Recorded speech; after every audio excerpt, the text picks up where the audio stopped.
آپ کو کچھ ہول پڑے گا، آپ کے دل کو کچھ ہوگا کہ اتنی سی جگہ کے اندر لاکھوں سال اس بندے کو ہم ڈالنے کے لیے پتہ نہیں کتنے سالوں بعد اللہ نے اٹھانا ہے، جتنے بھی قیامت کے دن باقی ہیں تب تک اس نے اتنی سی جگہ میں رہنا ہے۔ اس قبر کے اندر بھی جو ہے نا گرمی کو صدقہ بچاتا ہے، حتیٰ کہ صدقہ بھی جس طرح سورۃ ملک کی حدیث ہے نا کہ مرغی جس طرح اپنے چوزوں کو اپنی لپیٹ میں لے لیتی ہے، سورہ ملک اسی طرح میت کو اپنی لپیٹ میں لے لیتی ہے، اسی طرح صدقہ جو اللہ کے راستے میں کیا جاتا ہے، جب قبر کے اندر کوئی عذاب آنے لگتا ہے وہ عذاب کے سامنے آ کے کھڑا ہو جاتا ہے، بچھو آئے سانپ آئے اس کے سامنے آ کے کھڑا ہو جاتا ہے اور اس کو کہتا ہے کہ یہ بندہ اللہ کے راستے میں مجھے خرچ کر چکا ہے، میں تجھے اس کو ڈسنے کی اجازت نہیں دوں گا۔ نبی کریم صلی اللہ علیہ وسلم کی ایک حدیث آپ کے سامنے جمعے میں رکھی تھی، داؤ مرضاکم بالصدقہ، کہ اپنے مریضوں کا علاج بھی صدقے سے کیا کرو۔ یہاں پہ عالم عرب کا ایک مشہور واقعہ ذہن میں آتا ہے، یہ ویسے تو حدیث ہے کہ جس بیماری کا علاج طب کے اندر موجود نہ رہے، روحانی طور پہ اللہ کے کلام میں شفا ہے، شہد میں، کلونجی میں، زیتون کے تیل میں، انجیر میں، آپ کو شفا نہیں مل رہی، اب کیا کیا جائے؟ اب صدقہ کیا جائے۔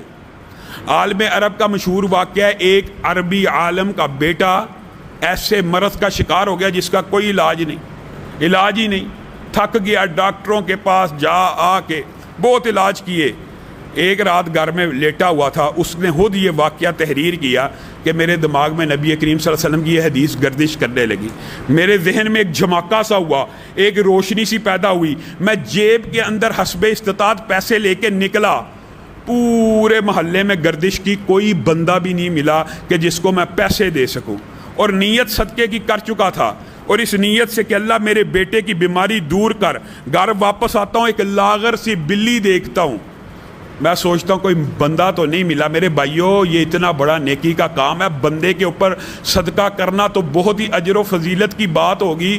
آپ دیکھیے ایک جانور بلی ہے، اس کو اس نے دودھ پلایا، کہتا ہے دودھ پلانے کے بعد میں سو گیا، میں نے خواب دیکھی کہ ایک کوا میرے بچے کے سر کے اوپر چونچے مار رہا ہے، اس کے اوپر حملہ کر رہا ہے، اچانک وہی بلی جس کو میں نے دودھ پلایا تھا وہ آئی، کوے کے اوپر حملہ کیا اور اس کو کھا لیا۔ کہتے میں اٹھا، میں صبح اپنے بچے کو لے کر دوبارہ طبیبوں کے پاس گیا، وہ بچہ جو ایک رات پہلے ڈاکٹر جواب دے چکے تھے، جب اس کا دوبارہ ٹیسٹ کرایا گیا اس کا کینسر ختم ہو گیا۔ صرف ایک بلی کو دودھ پلانے سے اتنا بڑا موذی مرض اگر ختم ہو جاتا ہے۔ آپ نے وہ حدیث نہیں پڑھی کہ ایک آدمی، اور ایک طوائفہ کے بارے میں بھی حدیث موجود ہے، دونوں حدیثیں صحیح ہیں، ایک آدمی ایک کنویں میں اترا، باہر نکلا، کیا دیکھتا ہے؟ ایک کتا پیاس سے زبان باہر نکالے بیٹھا۔ بتائیے کتا جس کو گھر میں رکھنے سے ہر روز ایک رات نیکیاں ختم ہو جاتی ہیں، نبی کریم نے حفاظت اور شکار کے علاوہ رکھنے کی اجازت نہیں دی، جو رکھتا ہے اس کے نامہ اعمال سے نیکیاں کٹ رہی ہیں۔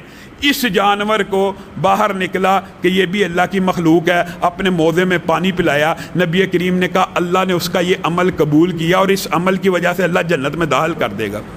اسی پر بس نہیں، ایک طوائفہ کے بارے میں بھی یہی حدیث موجود ہے کہ برائی کرتی تھی، برا کام کرتی تھی، لیکن ایک دن کیا دیکھا؟ ایک کتا پیاس کے مارے مرنے کے قریب ہے، اس کو جا کے پانی پلایا، اللہ اس کی توبہ اور کتے کو پانی پلانے کی وجہ سے اس کو معاف کر دے گا۔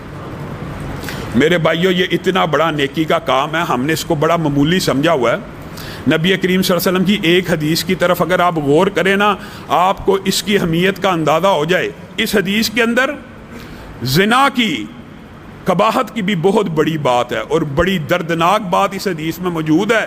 بے حیائی کے کام کے حوالے سے بھی نبی کریم صلی اللہ علیہ وسلم نے ارشاد فرمایا، ایک عابد زاہد ہوا کرتا تھا، عابد اور زاہد ہوا کرتا تھا، وہ اللہ کی بارگاہ میں 60 برس عبادت کرتا رہا، 60 ایئر، جتنی امت کی کل زندگی نہیں، بچپن نکال دیا جائے، بڑھاپا نکال دیا جائے، بیماری کے ایام نکال دیے جائیں، آپ جانتے ہیں امت محمدیہ صلی اللہ علیہ وسلم کی کل عمر 62-63 برس کے قریب ہے، 60 برس ہے۔ وہ بنی اسرائیل کا عابد 60 سال صرف اللہ کی عبادت میں گزار چکا ہے، اور عبادت کر کے باہر نکلتا ہے، شیطان کس طرح پھر اللہ کے عابدوں اور زاہدوں کے اوپر حملہ کرتا ہے۔ 60 برس کا اعتکاف کر کے باہر آیا، ایک خوبصورت عورت کی شکل میں مزین آراستہ پراستہ کر کے اس کے سامنے آ گئی، عابد کو برائی کی دعوت دے دی، عابد بہک گیا، عابد نے اس کے ساتھ برائی کر لی، برائی کرنے کے بعد نادم ہوا، سوچنے لگا 60 برس عبادت کر کے اعتکاف توڑا، پہلے ہی لمحے میں برائی ہوگی۔ ایک فقیر آیا، اس نے کہا ہے کچھ کھانے کے لیے؟ اس کے پاس روٹی کا ایک ٹکڑا تھا، اس نے کہا میں نے کیا کھانی ہے، دل بوجھل ہے، میں اپنے اللہ سے رجوع کروں گا، یہ روٹی تو ہی کھا لے۔ روٹی کا ٹکڑا اس کو دیا، ادھر سے یہ انسان کی موت اور زندگی کا کیا پتہ، ہم وائرس سے ڈرتے ہیں، یہ صحت مند بالکل صحیح سلامت انسان، موت کا فرشتہ آ گیا، روح کو قبض کر لیا گیا اسی لمحے میں۔ نبی کریم صلی اللہ علیہ وسلم نے فرمایا کل قیامت کا دن ہوگا، اس بندے کے نامہ اعمال کو تولا جائے گا، 60 برس کی عبادت کو ایک پلڑے میں ڈال دیا جائے گا اور ایک وقت کی برائی کو ایک پلڑے میں ڈالا جائے گا۔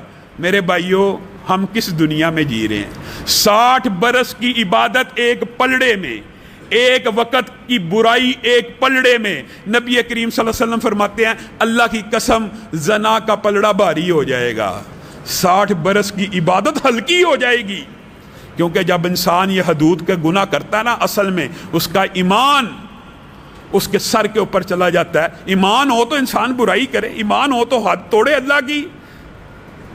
پھر نبی کریم صلی اللہ علیہ وسلم نے کہا عابد تھا، دل میں توبہ کا خیال تو آیا تھا اور ایک نیکی کا عمل مرنے سے پہلے کر گیا، کون سا؟ نبی کریم نے فرمایا ایک آدھی روٹی کا ٹکڑا جو اس نے اس فقیر کو دیا تھا، اس کے نیکیوں کے پلڑے میں ڈال دیا جائے گا۔ جب وہ پلڑے میں ڈالا جائے گا، زنا کا پلڑا ہلکا ہو جائے گا۔ ہم نے صدقے کو کیا سمجھا ہوا؟ عبداللہ ابن جعفر بیان کرتے ہیں لوگ ایسے ایسے صحیح گزرے ہیں اور ہم تو آزاد ہیں، اللہ تعالیٰ نے استطاعت بھی دی ہے، توفیق بھی دی ہے۔ عبداللہ ابن جعفر رحمہ اللہ بہت بڑے فیاض صحیح گزرے ہیں، طالب علم جانتے ہیں ان کے واقعات صحابت کے۔ کہتے ہیں میں ایک جگہ سے گزرا، ایک غلام تھا، غلام آزاد ہے نہیں، غلام جن کو اس دور میں صرف جینے کے لیے روٹی ملا کرتی تھی، بس باغ میں کام کر رہا ہے، اس کے مالک کا بیٹا 2 روٹیاں لے کے اس کے پاس آیا ہے، کہتے ہیں میں ماجرا دیکھ رہا ہوں، اس غلام نے روٹی کی طرف نظر بھی نہیں اٹھائی، پکڑ لی، اپنے کام میں مشغول ہو گیا۔ ایک کتا وہی جانور جس کو گھر میں رکھنا بھی حرام ہے، وہ اس کے پاس آیا، غلام نے نظر اٹھائی، روٹی کا ایک ٹکڑا پھینک دیا، کتے نے وہ کھا لیا۔ تھوڑی دیر بعد پھر واپس آیا، کہتے ہیں غلام نے پھر اس کی طرف نظر اٹھائی، دوسری روٹی بھی اس کو دے دی۔ کہا عبداللہ ابن جعفر حیران رہ گیا کہ میری فیاضی اور صحابت کے بارے میں لوگ کسے کہانیاں بناتے ہیں، یہ غلام تو مجھ سے بھی زیادہ صحیح ہے، روٹی ملی اجرت میں، وہ بھی دونوں کی دونوں ایک جانور کو ڈال دی۔ اس سے جا کے پوچھا غلام سے آپ نے ایسا کیوں کیا ہے؟ کہا میرے پورے علاقے میں کتا پایا نہیں جاتا، آج آیا تو مجھے سمجھ آ گئی نہایت بھوک سے ہے، میں تو پھر کام کر کے رات کو کھا لوں گا، اس بیچارے کو کس نے ڈال لی ہے؟ عبداللہ ابن جعفر کہتے ہیں اس کا یہ جملہ میرے دل میں ایسا پوست ہوا، میں نے اسے بے شمار مہنگی قیمت میں خرید کے اس عمل کی وجہ سے آزاد کر دیا۔ جو بندہ صدقہ کرتا ہے نا، اللہ دنیا کے اندر بھی اس کو بدلہ دیتا ہے، آخرت میں بھی۔ یہ غلام حاتم طائی کا واقعہ مشہور، یہ ایسے صحیح عربی گزرے ہیں۔ حاتم طائی کہتا ہے میں نے اس سے پوچھا گیا کہ کیا تو نے اپنے سے زیادہ صحیح کوئی دیکھا؟ کہا ہاں ایک بچہ دیکھا، عرب کا بدو دیہاتی بچہ تھا۔ کیا واقعہ ہوا؟ میں اس کے پاس گیا، وہ بکرے کو ذبح کر کے اس کا مغز پکا کے لایا، میں نے مغز کھا لیا، دماغ کھا لیا، اور میں نے کہا بڑا لذیذ ہے، کیا اور بھی ہے؟ کہتا پھر لے کے آیا، کہتا میں نے 9 بکروں کے مغز کھائے، مجھے کیا پتا بچے کی کیا حالت ہے۔ میں باہر نکلا، سارے علاقے میں 9 جانور پڑے ہیں، وہ سارے کے سارے ذبح ہیں۔ میں نے پوچھا تیرے پاس کتنے جانور تھے؟ کہا کل 9 ہی بکریاں تھیں، 9 کی 9 آپ کو پیش کر دی۔ کیوں پیش کر دی؟ مجھے بتایا کیوں نہیں؟ تیرے پاس استطاعت نہیں۔ کہا آپ کو جو چیز پسند آ رہی تھی آپ مانگ رہے تھے، عربی بدو بچہ، اور میری غیرت نے گوارا نہ کیا میں آپ کو انکار کروں۔ حاتم طائی کہہ رہا ہے کہ میں نے اس سے زیادہ صحیح بچہ نہیں تھا دیکھا، میں نے پھر بھی اس کے اوپر انفاق کیا، 400 اونٹ 400 دینار دیے، لیکن 400 اونٹ اور 400 دینار جس کا کل اثاثہ 9 بکریاں ہوں اور 400 اونٹ اور 400 دینار میرے کل اثاثے کا 1% نہیں بنتا. اصل انفاق تو اس بچے نے کیا.